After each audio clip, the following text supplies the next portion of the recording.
वचनामृत 32। सबका सम्मान आप अमान। सबका सम्मान करना और अपना मान चाहने की स्वप्न में भी इच्छा न रखना।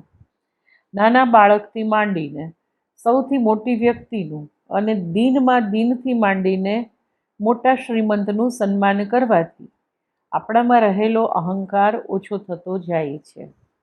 આપણે કોઈ માનને પાત્ર છીએ તેમ તથા આપણું કોઈ માન કરે તેમ વિચારવું પણ નહીં, જેથી આપણામાં અહંકાર પ્રગટે નહીં અને મોળો પડેલો અહંકાર વધે પણ નહીં।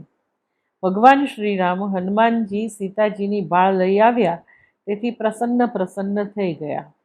આંખમાં જળ અને રોમાંચ સાથે તેમને કહેવા લાગ્યા કે હે કપી, કોઈ પણ દેવ, મનુષ્ય, ઋષિમુનિ કે દેહધારી તમારા જેવો મારા પર ઉપકારક નથી। તમારો પ્રતિ ઉપકાર કઈ રીતે કરું? મારું મન એ પરત્વે સન્મુખ થઈ શકતું નથી। હે ભાઈ, હું તમારું ઋણમુક્ત નહીં થઈ શકું તેમ મનમાં વિચાર કરીને જોઈ રહ્યો છું। ત્યારે તે સાંભળીને હનુમાનજીને હર્ષ તો થયો, પણ તરત પ્રેમાકુલ થઈ ચરણમાં પડીને વિનવવા લાગ્યા કે ત્રાહી ત્રાહી ભગવન, પરમાત્મા સ્વયં પ્રશંસા કરે તો જીવને અભિમાન આવ્યા વગર ન જ રહે। તેથી અહંભાવથી બચવા ભગવત કૃપા માંગી છે। આથી સાધક જીવે સ્વપ્નમાં પણ સન્માન પ્રાપ્તિની ઈચ્છા ન કરવા ભારપૂર્વક જણાવ્યું છે। શ્રી દિલીપકુમાર રોયે શ્રી કૃષ્ણ પ્રેમ, સ્વામી શ્રી કૃષ્ણ પ્રેમ, જેઓ પૂર્વાશ્રમમાં રિચાર્ડ નિક્સન નામે યુરોપિયન વ્યક્તિ હતા, નું સન્માન કરવાનું પ્રવચન શરૂ કરતા જ તેઓ સભામાંથી તરત જ બહાર નીકળી ગયા હતા। તે આ યુગનું દ્રષ્ટાંત છે। પ્રશંસા સાંભળીને કોણ ગર્વમુક્ત રહી શકે? 33મું વચનામૃત। दृढ़ निश्चय से विषयों से उपरत बन रहो। इस जगत के भोग परिवर्तनशील है, ऐसा दृढ़ निश्चय होना और इनमें उपरत होना। પૂજ્ય શ્રી ગુરુદેવ અહીં સાંસારિક સુખોપભોગોમાં પડ્યા ન રહેવા સમજાવે છે। આપણે જોઈએ છીએ કે કોઈ પણ સુખોપભોગ શાશ્વત અને સ્થિર નથી। આજે અતિ આનંદપ્રદ ભાસતા ભોગો સમય જતાં અલ્પ આનંદ આપે છે। સંપત્તિ અને શક્તિ ક્ષીણ થતા જાય છે। ભોગોનું નાવીન્ય રહેતું નથી અને છતાં ભોગવૃત્તિ વધતી રહે છે। તો તેની ક્ષણિકતા અને પરિવર્તનશીલતા વિચારીને એવો દ્રઢ નિશ્ચય કરવો જોઈએ કે ખાનપાન, હરવું ફરવું, રતિ ક્રીડા તેમજ વ્યસનો, આ સર્વમાં બનતો સંયમ જાળવીશું અને ધીમે ધીમે તેમાંથી ઉપરત થઈશું। આમ સંયમ અને ઉપરતીવાળું જીવન થતાં ઉચ્ચ સાત્વિકતા અને આધ્યાત્મિક વલણ વધશે અને શ્રેયો માર્ગે પ્રગતિ થશે। 34મું वचनामृत। प्रभु श्री कहे छे, आध्यात्मिक जीवन में ये 6 गुण बढ़ाओ। पूज्य श्रीए स्वयं ते गुणों स्पष्ट कर्या छे, जे आ प्रमाणे छे। एक छे सरलता, किसी भी प्रकार का छल कपट आदि का न होना। बीजू, विगत कामत्व, अनर्गल एटले के मर्यादा वगरना संयम के नियमन ज न रहे तेवा मनोरथों का त्याग। त्रीजू, क्रोध का अभाव, किसी भी प्रकार के क्रोध के वश न होना। लोभनो अभाव, लोभाभाव, अनीति से कमाना छोड़ देना।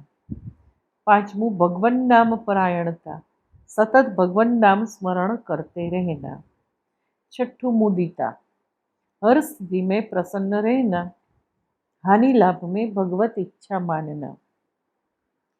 प्रत्येक साधक भक्ते आ गुणों वधारता रहेवुं, वળી सावधान रहेवुं કે સૂક્ષ્મ રીતે પણ છળ કપટવાળી ચતુરાઈ પ્રવેશતી નથી ને? કામ, ક્રોધ અને લોભ કોઈ પણ પ્રકારે આવી જતા નથી ને? પરમાત્માનું નામ આપણા અંતરમાંથી અળગું થઈ જતું નથી ને? આપણે ભૂલે ચૂકે પણ આપણી પ્રસન્નતા ગુમાવતા નથી ને? જો આ સાવધાની હશે અને દ્રઢ નિશ્ચય હશે તો ઉપરના બધા જ ગુણો સ્વાભાવિક બની જશે અને આપણે ભગવત કૃપાને પ્રાપ્ત બનીશું. वचनामृत 35. किसी के कटु वचन का वर्तन का स्मरण ही न करे, अपने को दुख होवे ऐसा कोई ने कहा हो या वर्तन किया हो तो उस बात का स्मरण न रखना चाहिए. इसका स्मरण अपने को गिराता है. श्री राम नाम स्मरण से उसका स्मरण हटा देना. વ્યવહારિક જગતમાં તો આવું બનવાનું જ કે કોઈ આપણને પોતાના આકરા વચનોથી ધક્કો પહોંચાડે અથવા તો એવું કંઈક કરે કે જેથી આપણે હતપ્રભ અને અસ્વસ્થ થઈ જઈએ, આપણી શાંતિ હણાઈ જાય. પૂજ્યશ્રી કહે છે કે તે વિશે વારંવાર વિચારવું નહીં. મનનો સ્વભાવ છે કે આવી સ્વમાન ભંગની કે દુઃખની વાત તે જલ્દી ભૂલતું નથી. આમ કર્યા કરવાથી તો આપણી જ સ્વસ્થતા અને શાંતિ વારંવાર અસર પામ્યા કરશે અને હૃદયમાં વ્યથા થયા કરશે. આવી સ્થિતિ ન થાય તે માટે વિચાર જ ન આવવા દેવો. જો આવા કટુવચન કે દુર્વર્તનના વિચારો બલાત એટલે કે પરાણે આવ્યા જ કરે તો તે સમયે ભગવાનને પ્રાર્થના કરી આ વિચાર પરંપરા દૂર કરવા જણાવવું અને પછી બને એટલી એકાગ્રતા અને શ્રદ્ધાથી ભગવાનના નામનું સ્મરણ કરવું. આમ કરવાથી તે વાત ધીમે ધીમે વિસારે પડી જશે. वचनामृत 36. उत्तम का आचरण करो. जो वस्तु उत्तम मानी उसको वर्तन में लाने के लिए सतत प्रयत्न કરો. સામાન્ય રીતે મનુષ્યને સારું નઠારું શું હોય છે તેની ખબર તો પડે જ છે. રસ્તામાં ખાડા કે કીચડ હોય તો તેને એક બાજુ રાખીને ચાલવું એટલું તો તે જાણે જ છે. તે જ રીતે વ્યસનમુક્ત રહેવું, સત્યભાષી થવું, પ્રામાણિક રહેવું, ઉદારતા, પવિત્રતા, ત્યાગ, સેવા, સદભાવ આદિ સદગુણોથી યુક્ત રહેવું તે સારું છે, ઉત્તમ છે એ તે જાણેતો છે, પણ આચરણમાં મૂકતો નથી. કારણ કે અહંતા, મમતા, રાગ, દ્વેષ વગેરેનું તેના પર પ્રભુત્વ હોય છે. પૂજ્યશ્રી કહે છે કે આ માર્ગ અંતરાયોને હટાવવા અને સદગુણોને આચારમાં લાવવા પૂરતા અને પ્રામાણિક પ્રયત્નો સતત કરવા જોઈએ. એ જ તો સાધના છે. દૈવી સંપત્તિ મોક્ષ માટે છે, એટલે કે દૈવી ગુણો અને સાધકમાં તે પૂરા વિકસી રહે એટલા માટે તે મોક્ષદાયી ભગવત કૃપાને પ્રાપ્ત બની રહે છે. વચનામૃત 37. सहज में बन पावे वही उत्तम, उल्टा ठिकरा बादशाही ठात, फूट गया ठिकरा तो बिगड़ गया घाट. ऐसा हिसाब हो तो ही साधन में पूरा पड़े. जो सहज में बन जाए वही उत्तम, ऐसी वृत्ति होनी जरूरी है. પૂજ્યશ્રી એક દ્રષ્ટાંત દ્વારા જે સહજમાં પ્રાપ્ત થાય તેને ઉત્તમ ગણી અપનાવવું એવી વૃત્તિ રાખવા જણાવે છે. ગોળો ઊંધો હોય તો તેને શણગારી ઉત્તમ દેખાય તેવો રાખવામાં આવે છે. આ સહજ રીતે કરી શકાય છે, પણ માટલું તૂટી જાય તો ઘાટ બગડી જાય તો તેનો પણ સ્વીકાર કરવો જોઈએ. સહજ સાધન થાય તે ઉત્તમ છે. કબીરજીએ કહ્યું છે કે સહજ મિલે સો દૂધ સમ, માંગા મિલે સો પાની, કબીરા વો રક્ત સમ જિસમેં ખેંચા તાની. વ્યવહાર અને અધ્યાત્મ બંનેમાં સત્ય છે. ગુરુ અધિકાર પ્રમાણે અન્ય શિષ્ય કરતાં સાધારણ સાધન દર્શાવે તો તે પણ સહજ પ્રાપ્ત ગણી કરી લેવું જોઈએ, સ્વીકારવું જોઈએ અને કરવું જોઈએ. वचनामृत 38. धर्मशील का लक्षण. वाणी और संजोग प्रतिकूल होते व्यथित न होवे सो ही धर्मशील है. આ વિધાનમાં ધર્મશીલનું લક્ષણ સ્પષ્ટ કર્યું છે. જે વ્યક્તિ અન્ય કોઈ પ્રતિકૂળ બોલે, નિંદા કરે, મેણાટોણા બોલે તો પણ વ્યથિત ન થાય, તે જ રીતે સંયોગો એવા ઉપસ્થિત થાય કે પોતાના કાર્યોમાં અવરોધ થાય તો પણ મનમાં વ્યથા ન પામે, તે ધર્મશીલ કહેવાય છે. આમાં પરમ સહિષ્ણુતા, ઈશ્વરેચ્છામાં જ કલ્યાણ જોવાની ભાવના, ક્ષમાભાવ, ઉદારતા વગેરે સદગુણો વધે છે. આ ધર્મશીલતા સ્થિતપ્રજ્ઞતા જ છે. શ્રીમદ ભગવદ્ ગીતામાં કહ્યું છે કે દુઃખેષુ અનુદ્વિગ્ન મનાહા, સુખેષુ વિગત સ્પૃહ, વીતરાગ ભય ક્રોધ, સ્થિતિધીર મુનિ ઉચ્યતે. દુઃખોમાં જેનું મન ઉદ્વેગ પામતું નથી અને સુખોમાં જેની સ્પૃહા રહેતી નથી, તેમજ રાગ ભય ક્રોધ જેના ચાલ્યા ગયા છે, તે સ્થિતપ્રજ્ઞ વ્યક્તિ મુનિ કહેવાય છે અથવા તે સ્થિતપ્રજ્ઞ મુનિ કહેવાય છે. આવી વ્યક્તિ જે અંતસ્ત્યાગી છે તે શાંતિને પામે તેમાં શું આશ્ચર્ય છે. वचनामृत 39। लोक संग्रह क्या है? ईश्वरानुराग, वैराग्य और ज्ञान का आचरण करके ही दूसरों को इसी मार्ग पर अनुकरण कराना ही लोक संग्रह है. प्रथम भागना 14મા પ્રકરણમાં પણ આ વિધાન આપેલું છે. અહીં દ્રઢીકરણ માટે ફરીથી આપ્યું છે. ભગવદ્ ગીતાના 3જા અધ્યાયના 25મા શ્લોકમાં લોકસંગ્રહ શબ્દ ભગવાને પ્રયોજ્યો છે. ભગવાન અર્જુનને જણાવે છે કે શ્રેષ્ઠ વ્યક્તિ જે આચરણ કરે છે તે અન્ય જનો આચરે છે. તે જે પ્રમાણે કરે છે તેને લોકો અનુસરે છે. હે પાર્થ, ત્રણેય લોકમાં મારે કંઈ જ કરવા યોગ્ય નથી, તેમજ નહીં મળેલું કંઈ મેળવવાનું નથી. આમ છતાં હું કર્મનું આચરણ કરું છું, કારણ કે જો હું તંદ્રારહિત રહીને ક્યારેય પણ કર્મ ન આચરું તો હે પાર્થ, મનુષ્યો બધી રીતે મને જ અનુસરે છે. જો હું કર્મ ન કરું તો આ સર્વ લોકો ઉખડી જાય એટલે કે નાશ પામે અને હું વર્ણસાંકર્યનો કર્તા બની રહું અને આ બધી પ્રજાનો નાશ કરનારો બની રહું. આથી હે ભરતવંશી, જે રીતે અજ્ઞાની અને કર્મમાં ખૂપેલા લોકો કર્મ કરે તેમ જ્ઞાની અને અસંગી વ્યક્તિએ પણ લોકસંગ્રહ કરવાની ઈચ્છાથી, એટલે કે લોકોએ કર્મ કરવાનું પકડી રાખે તેવી ઈચ્છાથી કાર્ય કરવું જોઈએ. પૂજ્ય શ્રી જણાવે છે કે પ્રભુ પ્રત્યે પ્રેમ, અંદરનો વૈરાગ્ય અને જ્ઞાનપૂર્ણ આચરણ વ્યક્તિએ બરાબર કરીને બીજા પણ તેનું અનુકરણ કરે તેમ કરવું તે જ લોકસંગ્રહ છે. શ્રી કૃષ્ણ પરમાત્મા પણ સ્વયં અનાસક્ત રહી જ્ઞાનપૂર્વક જ લોકોને તેમના માટે કર્તવ્ય જણાતા કર્મો કરતા હતા. આપણે સાધક હોવાથી આપણે પણ ઉપર જણાવેલ ઈશ્વર અનુરાગ વગેરે ન કરતા જ્ઞાનપૂર્વક પ્રામાણિકતાથી અનાસક્ત ભાવે તે આચરવા જોઈએ, જેથી અન્ય લોકો પણ તે જ રીતે કરવા પ્રેરાઈને આચરણમાં મૂકશે. આને જ સાધક ભક્ત માટે લોક સંગ્રહ કહેવાય. वचनामृत 40। साधना का सरवैया निकाला करो। श्री राम नाम लिखित कुल 1000 पुस्तिकाओ, જે દરેકમાં 16,390 રામનામ લખ્યા હતા, તે જોઈને પૂજ્ય શ્રી પ્રસન્નતાથી બોલી ઉઠ્યા, सच्चा सुख व आत्मोन्नति चाहते हो तो ऐसा ही व्यापार व सरवैया निकाला करो. પૂજ્ય શ્રી કેટલાક સાધક શિષ્યોને અમુક સંખ્યામાં રામનામ લખવાનો નિયમ લેવડાવતા. શ્રી નેણશીભાઈ તન્નાને ત્યાં મારે એકવાર જવાનું થયું. તેઓ રામનામ લખતા હતા. મને યાદ છે ત્યાં સુધી નિશ્ચિત સંખ્યામાં રામનામ લખ્યા પછી જ તેઓ શ્રી ભોજન લેતા.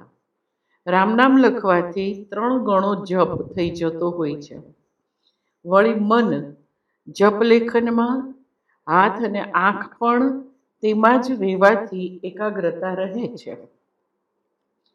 પૂજ્ય શ્રી કહે છે કે જેમ વેપારમાં બેલેન્સ શીટ એટલે કે સરવૈયું તૈયાર કરો છો, તેમ જપ લખવા રૂપી સરવૈયું બનાવતા રહેશો તો સાચું પરમાત્માનું સુખ મળશે અને આત્માની ઉન્નત ગતિ બની રહેશે. આમ કરવાથી આપણે કેટલો સમય પરમાત્મા પ્રસન્ન રહે તેવા કાર્યો અને સાધનમાં ખરેખર વીત્યો અને કેટલો અમૂલ્ય સમય વ્યર્થ વીત્યો કે સાધના વિપરીત ગયો તેનો સ્પષ્ટ ખ્યાલ આવી જશે. સાચા સાધકે સાધન નોંધ રાખવી અથવા સૂતા પહેલા સમય કેમ ગયો તે વિચારી જવું જરૂરી છે. वचनामृत 41 बन निवास में साहस वृत्ति आवश्यक। साहस सह वन में निवास करने पर वन का तत्व अवश्य प्राप्त होता है। वन निवास में केवा केवा संकटो भय अने अगवडो वेठवा पड़े ते वन में साथे लई जवा श्री जानकीजीए श्री रामजी ने प्रार्थना करी त्यारे श्री रामे તેમને સવિસ્તાર જણાવ્યું છે. આધુનિક સમયમાં વન પ્રદેશોમાં પણ રસ્તાઓ, પ્રકાશની સુવિધા, રહેવા તથા જમવાની સુવિધાઓ ઇત્યાદિ પ્રાપ્ય બની રહે છે. પરંતુ રામકાલીન ભારત વર્ષમાં અરણ્યોમાં હિંસક પશુઓ, ચોર ડાકુઓ, સર્પો, વીંછીઓ અને સરીસૃપો, નરભક્ષી રાક્ષસો, ક્યાંય કેડી પણ ન મળે તેવી નિબિડ વૃક્ષઘટાઓ હતા અને કાંટા ઝાખરા, પ્રબળ પ્રવાહોવાળા નદી ઝરણા, ઘોર અંધકાર વગેરે અનેક મુશ્કેલીઓ હતી. તેમાં બધી ઋતુઓમાં થતા હવામાનના ફેરફારો, ઘેરી વૃષ્ટિ, ભયંકર તાપનો બફારો, કડકડતી અને હાડ થીજાવી નાખે તેવી ઠંડી વગેરે પ્રાકૃતિક પીડાઓ પણ હતી. આવા વનોમાં ઋષિમુનિઓ આશ્રમ કે પર્ણશાળાઓ બાંધી યોગ સાધના, પ્રભુ ભક્તિ કરી શકતા તે આજના લોકોને તો કલ્પના પણ ન આવી શકે તેવી વાત છે. ગ્રંથોમાં આવતા વર્ણનો કે ટીવીમાં દર્શાવાતા કૃત્રિમ એકાંગી દ્રશ્યોથી તેનો ખ્યાલ ક્યારેય ન આવે. પૂજ્યશ્રીએ તો 150 થી 200 વર્ષ તો ચિત્રકૂટના વનો, ગુફાઓ, ભોયરાઓ, કાશ્મીરની રસાયણી ગુફા અને ઘનઘોર જંગલોમાં નિવાસ કર્યો છે. તેથી તેમની અનુભૂતિયુક્ત વાણી છે કે આવા નિવાસ માટે પ્રબળ સાહસ વૃત્તિ જરૂરી છે. જો અભયપૂર્વક અને સાહસથી રહેવામાં આવે તો જ વન નિવાસનું ખરું તત્વ સમજમાં આવે છે. વનનું તત્વ એટલે વન નિવાસનો આધ્યાત્મિક લાભ. ગામ અને નગરના ઉકળતા વાતાવરણથી, અનેક સંસારિક વૃત્તિઓના અશાંતિ પ્રેરક આંદોલનોથી, રાજદ્વારી કે સામાજિક કૂડકપટ ભર્યા વ્યવહારોની અસ્થિરતા અને ચંચળતા ઊભી કરતી માહિતીઓથી, તેમજ પોતાના વ્યક્તિગત એશ આરામી જીવન પદ્ધતિથી મુક્ત થઈ એકાંતમાં રહેવાથી થતી શાંતિ અને મનની સ્થિરતાનો સુખદ અનુભવ ધીરે ધીરે થવા લાગે છે અને પરમાત્માના ચિંતન અને ધ્યાનમાં મન લાગવા માંડે છે. વમળોથી મુક્ત મન પછી તો એવું શાંતિપ્રિય બની જાય છે કે પછી ગામ કે નગરમાં જવાનું રૂચે પણ નહીં.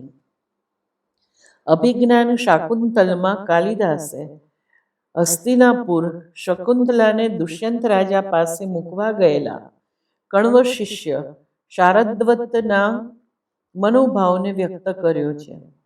તપોવનમાં શાંત અને પવિત્ર વાતાવરણમાંથી શહેરમાં આવેલા આ બ્રહ્મચારીને શેર હુતવહ પરિતમ ગૃહમિવ એટલે કે ચોમેર અગ્નિથી ઘેરાયેલા વનનિવાસની સાત્વિક નિર્મળ શાંતિ અને પવિત્ર મંગલ ભાવના જ સાત્વિક આનંદપ્રદ આંદોલનો ભાવનાના જ સાત્વિક આનંદપ્રદ આંદોલનો તેને રાજધાનીમાં અનુભવવા મળતા નથી.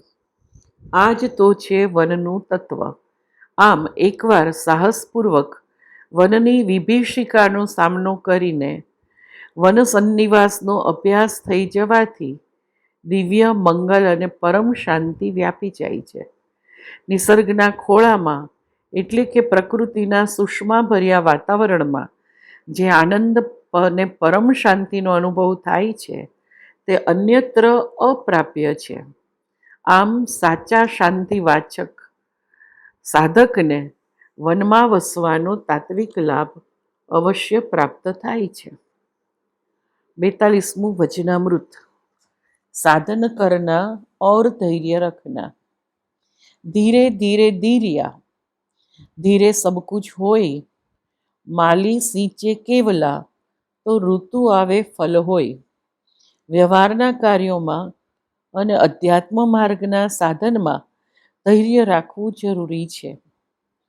પાટી પેન લઈ એકડું શીખનાર બાળક તરત તો બધું શીખીને વિદ્વાન બની શકતો નથી, પરંતુ મા બાપ ધીરજથી તેને ભણાવે છે અને શિક્ષણનો પ્રબંધ કરે છે.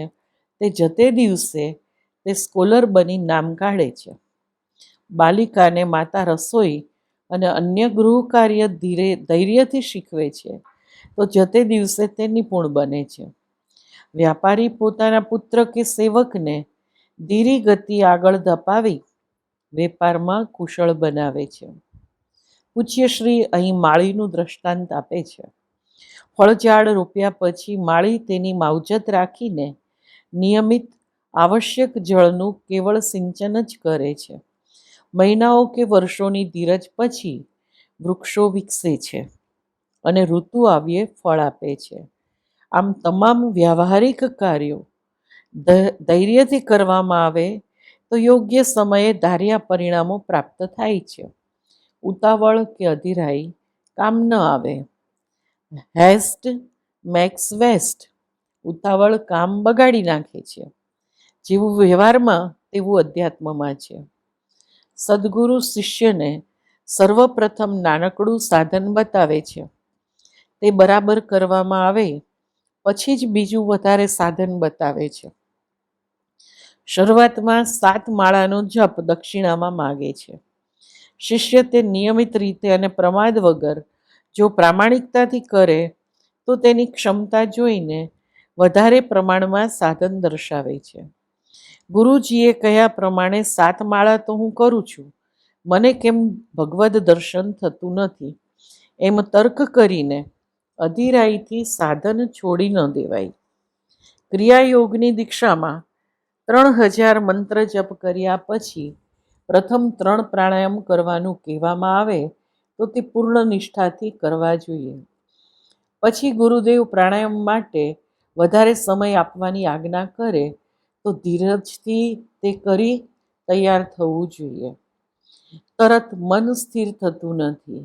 પછી ગુરુદેવ વધારે પ્રક્રિયાઓ માટે માર્ગદર્શન આપે તો તે પણ ધીરજપૂર્વક કરવી જોઈએ. આમ ધીરજથી અભ્યાસ વધારવામાં આવે તો સુષુમ્ણા નાડી ખુલી જતા પ્રાણ અંતર્મુખ થતાં પ્રગતિ થાય છે અને પરિણામે બ્રહ્મરંધ્રમાં ગતિ થતાં પરમાનંદ પામી શકાય છે. આમ કોઈ પણ માર્ગ માટે ધૈર્ય અનિવાર્ય રીતે આવશ્યક છે. ધૈર્યથી પ્રસન્ન કરવામાં આવે તો ઇષ્ટ પરિણામને માટે પાત્રતા પ્રાપ્ત થઈ જાય છે. वचनामृत 43. दृढ़ संकल्प और आचार. अपनी निष्ठा में परिपक्व संकल्प दृढ़ और आचार दृढ़ होवे तो कोई कारण नहीं कि विश्व में अपने को कोई शक्ति डिगा सके. उससे मनुष्य विकास अपरिमित करने में जरूर समर्थ होता है. ध्येयनिष्ठ व्यक्ति में 2 गुणों અપેક્ષિત છે. પોતે જે ધ્યેય નક્કી કર્યું હોય તે સિદ્ધ કરવાનો સંકલ્પ પરિપક્વ અને સુદૃઢ હોવો જોઈએ, અને બીજું સંકલ્પ અનુસાર આચરણ પણ એવું જ સુદૃઢ હોવું જોઈએ. પરમાત્માને પ્રાપ્ત કરવાનું સાધકનું ધ્યેય હોય તો તે માટે પૂર્ણ અને મજબૂત ઈચ્છા હોવી ઘટે. ઘણા સાધકો સત્સંગ, વાચન અને સંસ્કારથી ભગવત પ્રાપ્તિનું અમારું ધ્યેય છે એમ માનતા હોય છે અને કહેતા પણ હોય છે, પણ આ માટે દ્રઢ નિર્ધાર નથી હોતો. ચાહ દ્રઢ ન હોય તો ધ્યેય પ્રાપ્તિ દૂર ધકેલાઈ જાય છે. માણસ આત્મનિરીક્ષણ કરે તો જ તેને સમજાય કે પોતાનું ધ્યેય પાર પાડવા માટે જરૂરી સંકલ્પ બળ પોતાનામાં નથી.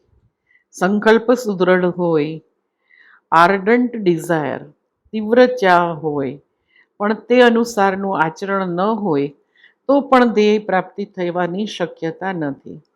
રોગગ્રસ્ત વ્યક્તિને સાજા થવાનો પ્રબળ સંકલ્પ હોય, પણ ઔષધ સેવન અને પરેજી પ્રારંભમાં ઠીક હોય, પણ પછીથી શિથિલ થઈ જાય તો સાજા થવાનું પણ વિલંબમાં પડે છે. ભક્તિ માર્ગના સાધકની પરમાત્માની પ્રતીતિ કરવાની તીવ્ર ઝંખના હોય તો પ્રાતઃકાળની નિંદ્રાથી માંડીને અતિ કે અલ્પ આહાર, પ્રલોભન વગેરે છોડવાની પાક્કી પરેજી રાખીને નામ, જપ, ધ્યાન વગેરે સાધન નિયમપૂર્વક અને પ્રામાણિકતાથી કરવા જોઈએ. આમ દ્રઢ સંકલ્પ અને દ્રઢ આચાર, આચારઃ પ્રથમો ધર્મ, આચાર શ્રેષ્ઠ ધર્મ છે, આ યાદ રાખવું જરૂરી છે. આ બે હશે તો તેની નિષ્ઠા અડગ બની રહેશે અને વિશ્વની કોઈ પણ નિષ્ઠાભંજક શક્તિ તેને ડગાવી નહીં શકે. આવા સાધકનો વિકાસ અપતનશીલ એટલે એનું પતન થતું નથી, અને અપરિમિત એટલે માપ વગરનો એટલે કે ઘણો બની રહે છે. ઓમ શ્રી સદગુરુદેવાય નમઃ.